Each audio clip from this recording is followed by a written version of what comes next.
আসলে আমি বলে ফেলছি, বলছি না আমার নেত্রী দেশমাতা তাদের সাথে কোন রকম বিবাদ বিসংবাদ বা তাদেরকে উস্কানি বা তাদেরকে ক্রিটিসাইজ করে কোনো কথা বলেনি। আমি বললাম না, জনাব তারেক রহমানও বলেনি, আমি কখনো বলি না, বলবো না।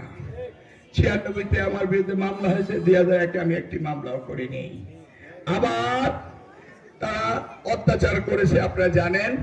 আগামী দিনে যেহেতু আমার নেত্রী আমার নেতা বিরোধ পছন্দ করে না, বিরোধন পছন্দ করে না, আমরাও করি না। এখন আওয়ামী লীগের দরকার কোন সরকার তারা বুঝে, তারা জানতে হবে এই জামাত এই শিবির যদি আবার ক্ষমতা আসে আওয়ামী লীগের অবস্থা কি হবে। এটা কি আওয়ামী লীগ বুঝে না?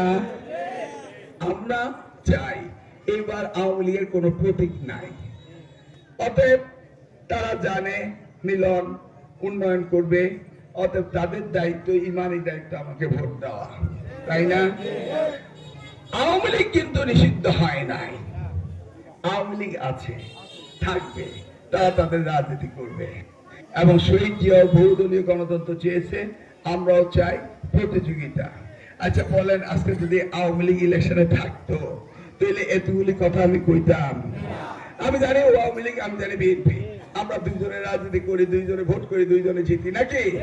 এখন কিন্তু আমি জানি না কে যাবা, কোথায় বসে আছে, কখন কি করবে। আজকে আওয়ামী লীগ থাকলে কি শাহরাস্তি হাজিগঞ্জ মতলব লোক আইতো? কালকে যে মিটিং করছিল মিটিং কে আওয়ামী লীগ ঢাকাতে ভাড়া যাওয়ার লোক আনতো? আমরা কচুয়ার লোকেই জানতাম কে আওয়ামী লীগ করে কে বিএনপি করে, নাকি?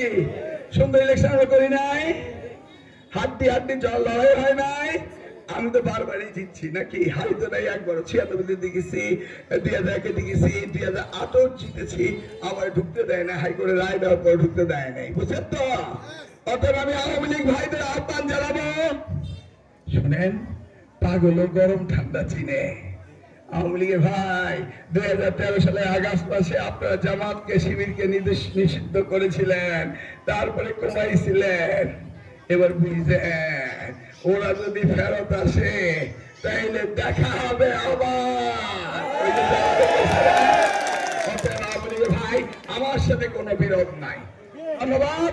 আপনার 12 তারিখ সকালবেলা ফজরের নামাজের পরে সেন্টারে যাবেন, ভোট দিবেন, আপনাদের রাস্তাঘাট শিক্ষা সব কাজে মিলন করবে ইনশাল্লাহ, ইনশাল্লাহ, ইনশাল্লাহ।